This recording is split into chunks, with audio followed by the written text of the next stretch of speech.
අදත් මගේ YouTube channel එකට ඔයාලා හැම දෙනෙක්ම ආයිබෝන් කියලා පිළිගන්නවා. ඉතින් මම YasiruD අද අපි මේ වීඩියෝ එකෙන් කතා කරන්නේ freelancers ලා වෙනුවෙන්ම හදපු bank accounts දෙකක් ගැන.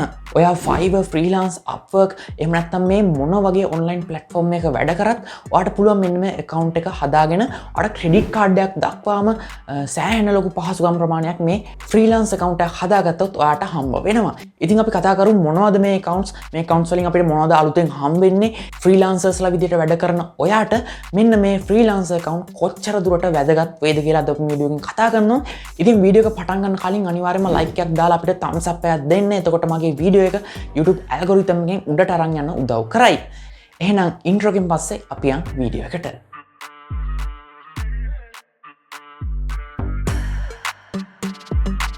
ඉතින් අපි මුලින්ම කතා කරන්න යන්නේ BOC bank එකේ මෙන්න මේ BOC Smart Freelancer කියන account එක ගැන. ඉතින් මේ account එක ඔයාලට ලංකා බැංකුවට ගිහලා හදා ගන්න පුළුවන්. ඉතින් අපි කතා කරමු මේකේ විස්තර මොනවද තියෙන්නේ කියලා. ඉතින් මේකේ මුලින්ම පොඩි introduction එකක් දීලා තියෙනවා මේ account එක ගැන. ඉතින් මේ account එක කැලි තුනකට වෙන් කරන්න පුළුවන් Smart Freelancer PFC සහ BFC කියලා.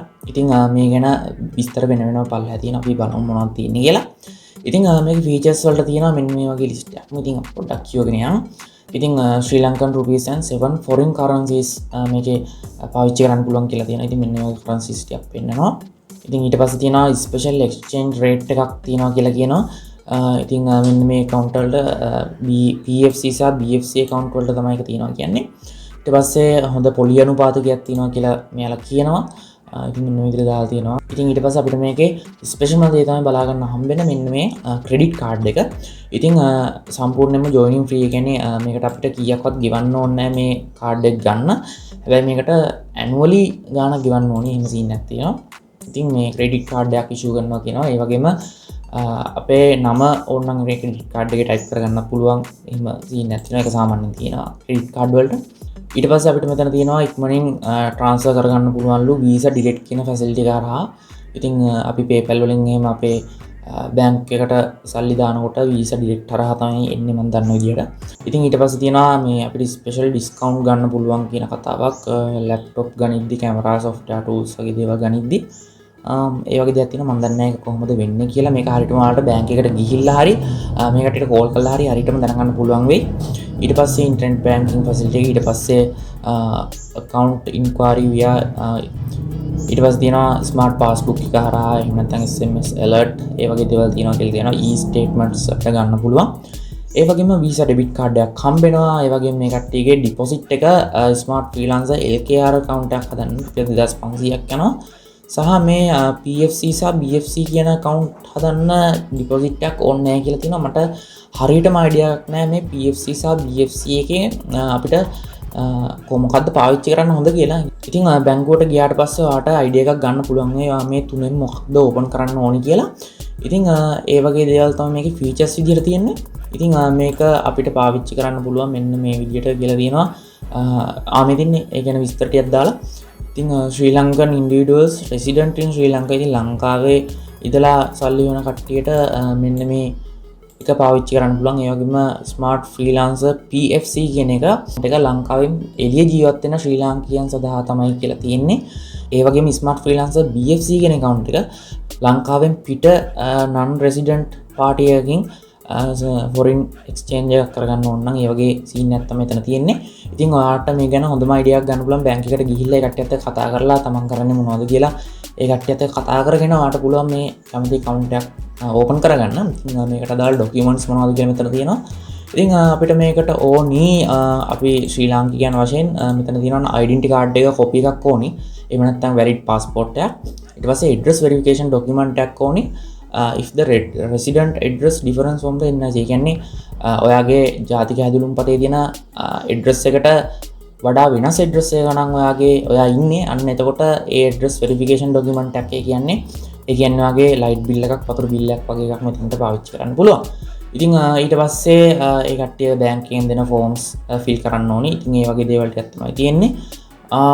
ඊට පස්සේ මෙතන විශේෂයෙන් ඉල්ලනවා ඔයාගේ online platform based work and source of funds.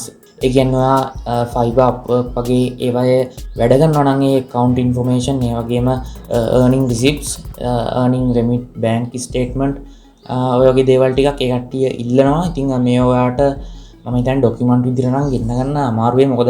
මොකද ෆ්‍රීලාන්ස් කරන කට්ටියම ඩොකියුමන්ට් විදිහට පාවිච්චි කරන්නේ සාමාන්‍යයෙන් ඔන්ලයින් ඩොකියුමන්ට් තමයි. ඉතින් මේ වගේ ඩොකියුමන්ට් එකක් ඔයාට මෙතන ඒ කට්ටියට පෙන්නන්න පුළුවන් ඇති මං හිතන්නේ. ඉතින් ඒකත් එක්ක ටර්ම්ස් ඇන්ඩ් කන්ඩිෂන් ටිකක් තියෙනවා. ඉතින් මේවා නම් එච්චර වොරි වෙන්න දේවල් නෙවෙයි. ඊට පස්සේ ඔයාලට මෙන්න මෙතන key fact document එකක් තියෙනවා. මේක download කරගෙන ඔයාලට පොඩ්ඩක් සම්පූර්ණයෙන්ම කියවන්න පුළුවන්. මේවා ගැන in detail එකේ තියෙනවා. මාත් ටිකක් download කරලා කියවලා බැලුවා. ඉතින් මේකේ තියෙන දේවල් වලට වඩා පොඩ්ඩක් ගැඹුරින් තියෙනවා. ඉතින් ඔයාලට මෙන්න මේ account එක පාවිච්චි කරන්න පුළුවන්. ඉතින් අනිවාර්යයෙන්ම try කරලා බලන්න. ඉතින් අන්නේ දේවල් ටික තමයි මෙන්න මේ BOC Smart Freelancer කියන මෙන්න මේ account එක ගැන කියන්න තියෙන්නේ. එහෙනම් අපි බලමු ඊළඟ account එකේ තත්ත්වය කොහොමද කියලා. හරි, ඉතින් දැන් අපි ඇවිල්ලා තියෙන DFCC Freelancer කියන මෙන්න මේ account එක ගැන කතා කරන්න. ඉතින් මේ account එක ගොඩක් කට්ටිය recommend කරපු account එකක්. ඒ කියන්නේ ගොඩක් groups වල ඔය freelancers ලා ඉන්න groups වල මේ ගොඩක් recommend වෙලා තිබ්බ bank account එකක් තමයි මේක. ඉතින් දැන් අපි කතා කරමු මොකක්ද මේකේ සිද්ධිය කියලා. ඉතින් මේක මෙන්න මේ විදිහට සරලවම ගහලා තියෙනවා මේක මොකක්ද කියලා. ඉතින් freelancers ලා වෙනුවෙන් හදලා තියෙනවා. ඉතින් ඊට පස්සේ මේකේ benefits ටික මෙන්න මේ පැත්තෙන් තියෙනවා. හොඳ interest rate එකක් තියෙනවා කියලා කියනවා. foreign currency පාවිච්චි කරන්න පුළුවන්. ඒ වගේ දේවල් ටිකක් තියෙනවා. ඉතින් ඒ වගේම attractive interest rate තියෙනවා කියලා කියනවා. ඊට පස්සේ tailor made mastercard credit card benefits කියලා තියෙනවා. ඉතින් මේකේ credit card එක ගැන ගොඩක් කට්ටිය හොඳයි කියලා තිබ්බා. ඉතින් ඔයාලත් මේක try කරලා බලන්න පුළුවන්. ඉතින් ගොඩක් කට්ටිය මං හිතන්නේ freelancer account එකක් පාවිච්චි කරනවා නම් එහෙම නැත්නම් ගන්න අදහසක් තියෙනවා නම් ඒක ලොකුම අවශ්‍යතාවය තමයි මෙන්න මේ credit card එකක් ගන්න එක. ඉතින් මේකත් එක්ක ඔයාලට easy payments කරගන්න පුළුවන්, easy payment plan හදාගන්න පුළුවන් කියලා තියෙනවා. ඊට පස්සේ DFCC ආලෝකා කියලා ආලෝකද දන්නේ ආලෝකා වෙන්නේ නැති for female freelancers. ඉතින් ගෑනු කට්ටියට අන්නේ වගේ DFCC ආලෝකා කියලා එකක් තියෙනවලු. මොකද්ද දන්නේ නැහැ. ඉතින් ඊට පස්සේ මේ account එකේ propositions වගේක් තියෙනවා. මෙන්න මෙතනට මෙන්න මේ විදිහට ඉතින් ඔයා 25000ක් මාසෙකට තමයි මේ. මාසෙකට 25000ක් උපයනවා නම් salary plus ඊට පස්සේ 50000ක් නම් salary partner. ඉතින් අන්න ඒ වගේ position ටිකක් තියෙනවා. ඉතින් ඒවත් එක්ක මෙන්න මේ exchange rate එක වෙනස් වෙනවා කියලා වෙන්න ඕනි මෙතන තියෙන්නේ. ඉතින් අන්න ඒ වගේ සිද්ධියක් තමයි තියෙන්නේ. ඉතින් ඒ වගේම තියෙනවා කොහොමද මේ account එකක් open කරන්න කියලා ඔයාලට පුළුවන් මේ branch එකට ගිහිල්ලා account එකක් open කරන්න. එහෙම නැත්නම් ඔයාලට මේකේ දීලා තියෙනවා online මෙන්න මේක open කරන්න පුළුවන්. ඉතින් මේ online open කරන කතන්දරය ගැන මම අන්තිමට කියන්නම්. ඊට පස්සේ අපිට මේකේ key features මේකේ මාස්ටර් කාඩ් එක ගැන මෙන්න මේ විදිහට ෆීචර් කරලා තියෙනවා. මේකේ තියෙන මේකේ ලොකු විස්තරයක් තියෙනවා අතනම ක්‍රෙඩිට් කාඩ් එක සම්බන්ධයෙන්. ඉතින් කොහොමද ක්‍රෙඩිට් කාඩ් එකක් ගන්න ලේසි නෑ. ඉතින් මෙන්න මේ දේවල් ටික මේ කට්ටිය බලනවා කියනවා මෙන්න මේ ෆ්‍රීලාන්ස් account එකේ මාස්ටර් කාඩ් එකක් දෙන්න. මාස්ටර් කාඩ් ක්‍රෙඩිට් කාඩ් එක. ඉතින් මේකේ කට්ටිය අහන මොන වගේ platform වලද ඒ කට්ටිය වැඩ කරන්න කියලා. ඊට පස්සේ ඒ අදාළ කෙනාගේ නමම ඒ profile name එක විදිහට තියෙන්න ඕනි කියන ඒ platform එකේ. ඊට පස්සේ එයාගේ රේටින්ග්ස් බලනවා. එයාගේ work duration කොච්චර කාලයක් වැඩ කරලා තියෙනවද කියලා බලනවා මේ platform එකේ. එයාගේ මාස 6ක orders ගැන බලනවා කියලා ඒ වගේ දේවල් ටිකක් තියෙනවා. ඉතින් මෙන්න මේ වගේ interest rate එකක් තියෙනවා. ඉතින් ඔයාලට බලා ගන්න පුළුවන්. ඊට පස්සේ joining fee එක ඊට පස්සේ annual fee එක ඔය වගේ ගණන් ටිකක් තියෙනවා. ඉතින් මේකේ ඔයාලට මෙන්න මේ වගේ ටික පොඩ්ඩක් බලා ගන්න පුළුවන්. ඔයා credit card එකක් ගන්නවා නම් මෙන්න මේ features ටික තමයි ඔයාලට හම්බෙන්නේ. ඉතින් ඊට පස්සේ මේ කට්ටිය අපිට ඉන්ෂුරන්ස් එකක් හඳුන්වලා දීලා තියෙනවා. ඔයාලට මෙන්න මේ විදිහට ඒකේ ඉන්ෂුරන්ස් එක ගැන බලා ගන්න පුළුවන්. ඉතින් plan A B C D E කියලා මේ කට්ටිය plans ටිකක් දාලා තියෙනවා. ඉතින් ඒවට මාසෙකට ගෙවන්න ඕන ගාණක් වෙන පල්ලෙන් තියෙනවා. ඉතින් මම හිතන්නේ මේක සෑහෙන හොඳයි. ඔයාලට ඉන්ෂුරන්ස් එක උදා ගන්න පුළුවන් ෆ්‍රීලාන්සර් කෙනෙක් වුණාම. ඊට පස්සේ මේ ගැන අහලා තියෙන සාමාන්‍ය ප්‍රශ්න වලට උත්තර මේ කට්ටිය මෙතනින් දාලා තියෙනවා. ඉතින් මේක ඕපන් කරන්න මේක ඔන්ලයින් සහ branch එකට ගිහිල්ලා open කරන්න පුළුවන්. ඉතින් මෙන්න මේ වගේ benefits හම්බෙනවා. ඒ වගේ දේවල් ගැන ටිකක් තියෙනවා. ඉතින් international clients ලගෙන් account එකට ගන්න පුළුවන් කියලා තියෙනවා. ඉතින් මේ වගේ දේවල් ටිකක් මෙතන තියෙනවා. සහ ඔයාලට මේ ගැන තව අමතර තොරතුරු ගන්න ඕන නම් ඔයාලට contact කරගන්න පුළුවන් මෙන්න මේ විදිහට. ඉතින් මං හිතනවා ඔයාලට මේ bank accounts දෙක ගැනම හොඳ idea එකක් එන්න ඇති කියලා. ඔයාලට මේ වීඩියෝ සම්බන්ධව මොකක් හරි ප්‍රශ්නයක් තියෙනවා නම් පල්ලෙන් comment කරන්න. මම ඒකට අනිවාර්යයෙන්ම reply කරනවා.